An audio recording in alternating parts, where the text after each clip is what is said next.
আসসালামু আলাইকুম। আমি সাদিক হোসনাই।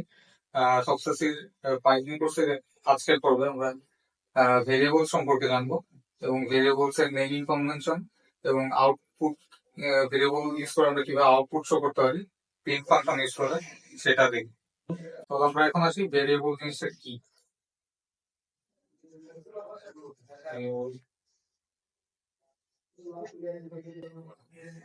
তো ভেরিয়েবল হচ্ছে গিয়ে জাস্ট একটা কন্টেইনার যেটা কম্পিউটার আমাদের যে মেমোরি আছে মেমোরির একটা নির্দিষ্ট লোকেশনকে রিপ্রেজেন্ট করে এবং এই আমরা যদি লিখি ইউজার ইনপুট একটা ভেরিয়েবল,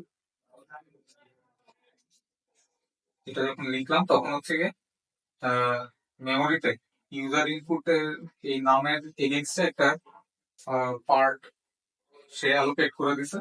তারপরে যখন এই ইকুয়াল সাইন দিয়ে এটা একটা ডাটা দিলাম যে টু ইন্টিজার, তখন এই ওই লোকেশনটাতে ওই নির্দিষ্ট অংশটাতে এই ইন্টিজারটা ও স্টোর করে রাখছে।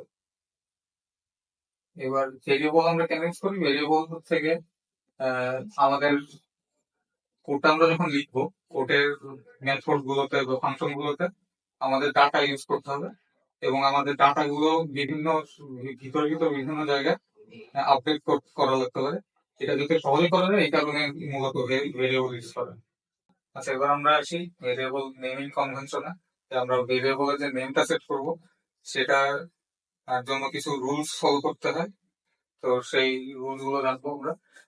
প্রথম রুলসটা হচ্ছে গিয়ে যে আমরা ভেরিয়েবলের নামের শুরুতে কোনো ডিজিট দিতে পারবো না। কিন্তু যদি আমি এই ডিজিট যেমন ওয়ান ইউজার নেম যদি আমি নেই, এইটা ভেরিয়েবল হিসেবে অ্যালাউ হবে না। কিন্তু যদি এই নাম্বারটাই আমরা ভিতরে ভেরিয়েবল মাঝখানে নেই বা ভেরিয়েবলের লাস্টে নেই, তাহলে এই ভেরিয়েবলটা কারেক্ট হবে। এরপরে হচ্ছে গিয়ে আরেকটা রুলস হচ্ছে যে ভেরিয়েবলের মাঝখানে কোনো পাংচুয়েশন মার্ক বা স্পেশাল ক্যারেক্টার নেওয়া যাবে না, শুধুমাত্র আন্ডারস্কোর ছাড়া। আন্ডারস্কোর যদি আমি এই যে এখানে যেরকম নিয়েছিলাম যে ইউজার নেমের আগে মাঝখানে আন্ডারস্কোর দিয়েছিলাম, এই ভেরিয়েবলটা সঠিক হয়। দ্বিতীয়ত হচ্ছে আমার ভেরিয়েবলের নামের মাঝখানে কোনো স্পেস দেওয়া যাবে না। আমি যে এখানে ইউজার নেম একটা ভেরিয়েবল নিয়েছিলাম, এখানে আন্ডারস্কোরের বদলে যদি আমি একটা স্পেস দিই, ব্ল্যাঙ্ক স্পেস, তাহলে এই ভেরিয়েবল নামটা এলিজিবল হবে না। এরপরে হচ্ছে আমাদের যে পাইথনের কিছু রিজার্ভ ওয়ার্ড আছে এবং বিল্ট ইন অনেকগুলা মেথড আছে। এই মেথড গুলোর যে নামগুলো আছে এই নামগুলার যে এই নামগুলোকে ভেরিয়েবল হিসেবে ইউজ করা যাবে না। যেমন প্রিন্ট একটা ফাংশন আছে, এটাকে আমি এই প্রিন্ট নামে একটা ভেরিয়েবল নিতে পারবো না। যদি আমি এটাকে একটা ভেরিয়েবল হিসেবে নিই তাহলে এই ভেরিয়েবলটা এলিজিবল হবে না। এতে ডিরেক্টরিতে এবং আমরা এভাবে যদি ডিরেক্টরি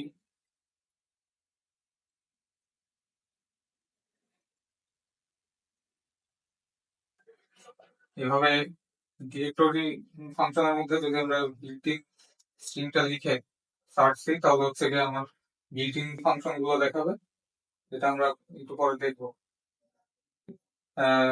ভেরিয়েবল নেম হিসেবে ইউজ করা যাবে না।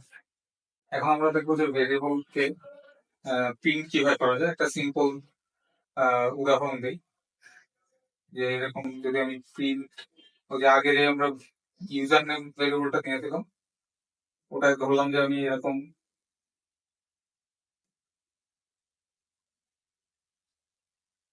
এটাকে আমি 2 দিয়ে ইনিশিয়ালাইজ করে দিলাম, তাহলে আমি যদি এখন প্রিন্টের মধ্যে জাস্ট ইউজার নেম লিখি তাহলে আমাকে আউটপুটে এই যে আমি ভেরিয়েবলটার মধ্যে যেই ভ্যালুটা সেট করেছিলাম এই ভ্যালুটা শো করবে অংশটা। এরপর এটা তো দেখালাম যে নিউমেরিক্যাল ডাটা ইন্টিজার, একটা ইন্টিজার নিলে কিভাবে আমরা ভেরিয়েবল নিয়ে আউটপুট দেখাতে পারি। এবার যদি আমি ইন্টিজার না নিয়ে একটা স্ট্রিং নিতাম এখানে, যে ইউজার, তাহলে আহ, তাহলে আমার ঠিক এভাবে লিখলেই আমার এখানে আউটপুট শো করতো, কিন্তু হচ্ছে গিয়ে আমার এখানে ইন্টিজার ভ্যালু আর আউটপুট হিসেবে শো করতো না। আমার এখানে যে আমি স্ট্রিংটা দিয়েছিলাম ইউজার, এই স্ট্রিংটা শো করবে। এখন আমাদের খেয়াল রাখার বিষয় হচ্ছে গিয়ে যখন আমি স্ট্রিং স্ট্রিং দিয়ে ইনিশিয়ালাইজ করবো, তখন আমার এই দুই পাশে ডাবল কোটেশন দিতে হবে। ডাবল কোটেশন না দিয়ে সিঙ্গেল কোটেশনও দেওয়া যেতে পারে, কিন্তু ইন্টিজার যদি আমি নিই তাহলে আমার এখানে কোনো কোটেশন মার্ক দেওয়া লাগবে না।